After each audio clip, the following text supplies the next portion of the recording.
Welcome back to the NIO Summit live stream. We are not done yet. We're done from the stage, but we've got a few more little sessions, little interviews here on stage at the NIO Summit live stream, brought to you by Network for Good. I'm here with Lea Pica. She finished up a little bit ago, sharing some incredible insights about how to build even just presentations and data visualizations, and it was super helpful. So thank you so much for sharing. Before we jump into some of the specifics of your presentation, what have you thought of the summit? Have you had any highlights since you've been here?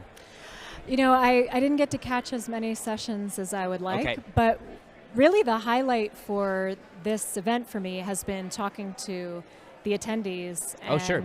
You know, nonprofit is a new space for me.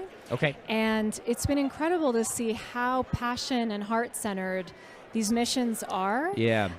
You know, where the background that I come from tends to be more commercial, Okay. and nothing wrong with that, but to see how innovation is being used to drive benefits and causes and awareness, I think is really incredible. So for me, that's been the highlight. Yeah, and that's kind of what Brady was talking about a little bit. Like, oftentimes I think people often say nonprofits tend to be like anywhere from 5 to 7 years behind the innovation that's happening in the for-profit space, and we really want to see that number change. And so finding these new innovative ideas, even that you're sharing as well, to apply to this space is so helpful and can make such a great impact on the world and our communities. So super grateful for your insights.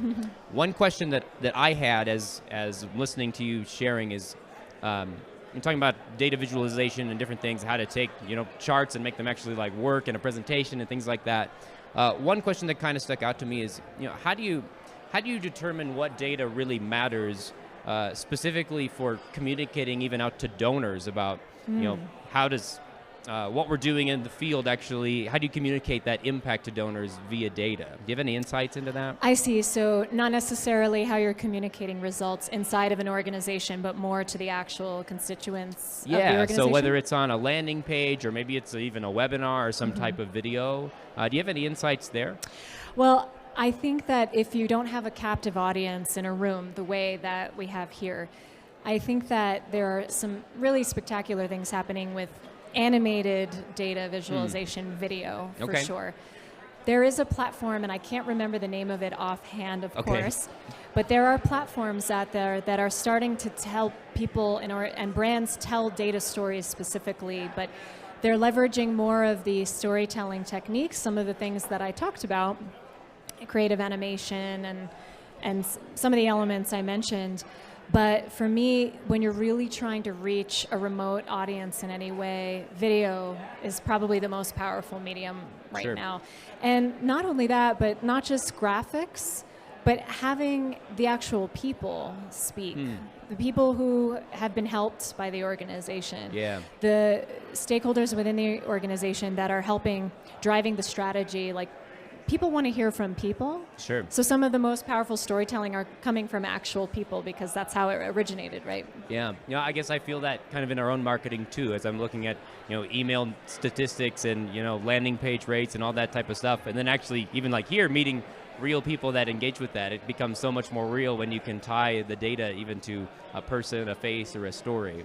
That's an interesting insight. I think that there's a reason why Facebook Live is cited as the most high-value content type on Facebook, where it results in the most engagement and interaction, and that's people are really sharing vulnerable, interesting stories that are a source of inspiration. So for me, that's really where the future is, video.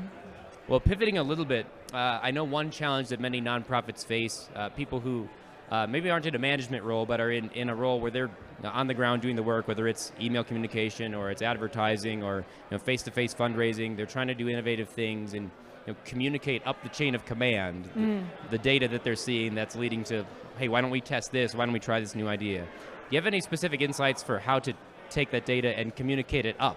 Yes, that's a fantastic question, and there's as many answers as there are pieces of data, right? But some of the ways, the important things to remember for someone who's on the ground, who's working inside of the data, knows it inside and out, is remembering that the higher up the ladder you go, the further they are from that insight. Yeah. So scaling your language and the level of savvy or the level of technical jargon, remembering that they're not inside of it the way that you are is really vital to the process, because you can talk over people's heads and then they can actually disengage with you pretty quickly that way. The other newer strategy I'm playing with, and I'm working on collecting ideas from experts in the industry, are analogies. Okay. So there are so many ways to relate technical things, like cookies, pixels, things like that, to elements of our real life, like baking cakes or sports. Sports is an amazing source for analogies that a lot of people can really relate to. Yeah. And I got this great advice from one of my podcast guests to think about the kinds of hobbies or topics that are important to your stakeholders and try to frame an analogy or relate what it is you're doing to a topic that resonates for them. Right. And you'll have a much better chance that things will start to go over. And the other piece is that you're always trying to remember what's important to that stakeholder. The higher up they go, they're going to be more and more invested in the business objectives, the organizational goals. Right. So having those front of mind is so valuable as you're progressing up that ladder. Sure. Well, it sounds almost like the idea of empathy and understanding like the human side of the communication is so critical. You've exactly hit on the whole point of effective data storytelling, is that human element. That's kind of why I don't believe that the art of live presentation is going to be replaced by dashboards yet, because I haven't found that dashboards have been able to replace that human, dynamic, conversational dialogue where that magic really happens, where people get it and they're excited and they want to talk, and that's why I'm confident that this skill set is still relevant in this economy, in this age. And I think it's an important investment that people can make in themselves. Yeah.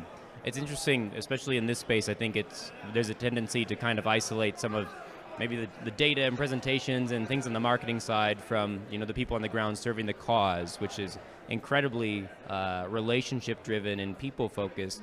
Yet oftentimes we sit in a boardroom in a presentation and kind of have the disconnect from the people when we're presenting data and look at giant spreadsheets that maybe have tons of information in them that could tell a really interesting story, but we just get stuck staring at a giant spreadsheet and pretending that we know what it says. So well, it's this ivory tower issue, right? We're locked in this room, and like you said, we're completely disconnected from how the organization might be affecting the constituents and what their experience might be.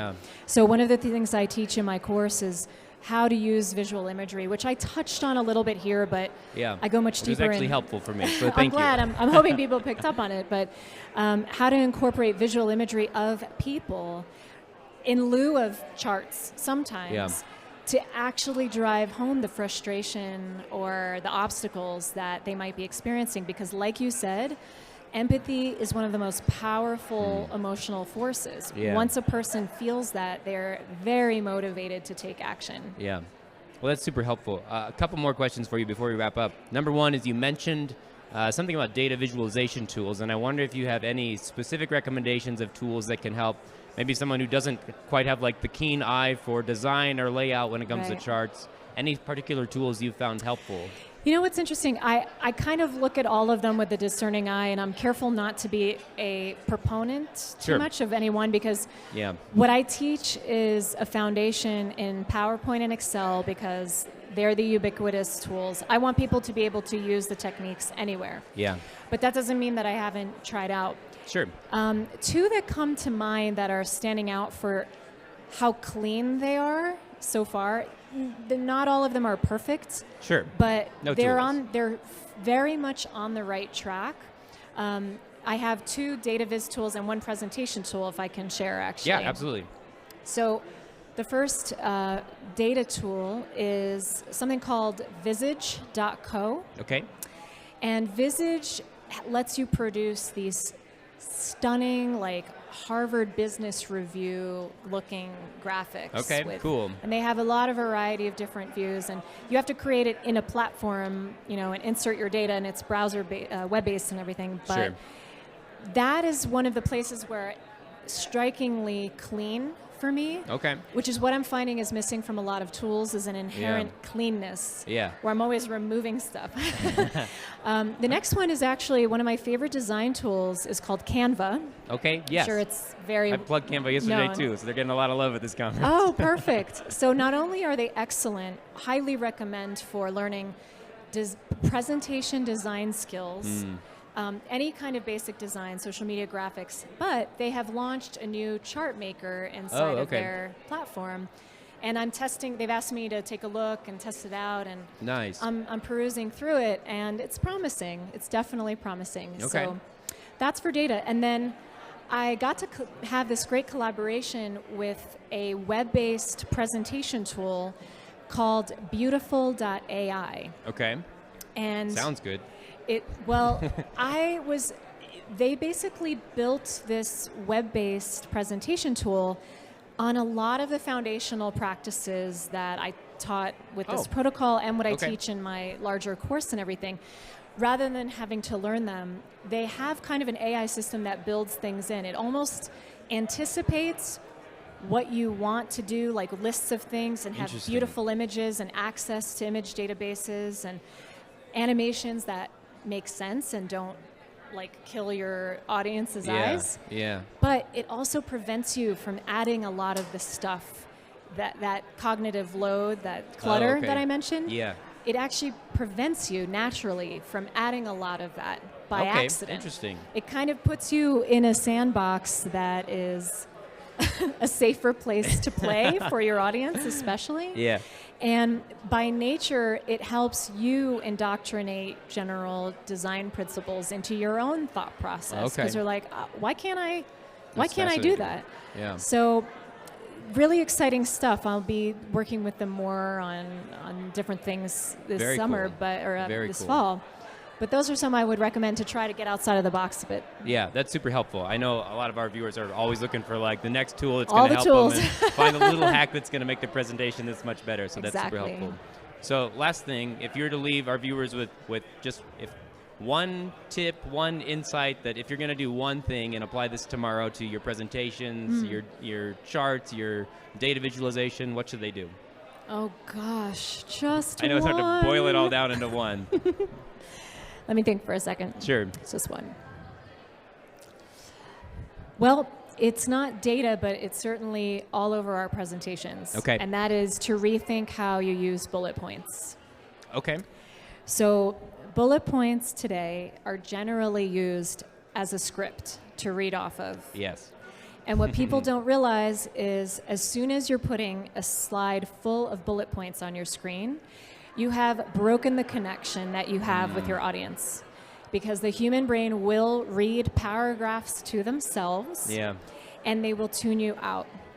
And where I think this habit comes from is first a lack of awareness. Most of the habits we have are simply just what we learn, so it's not awareness.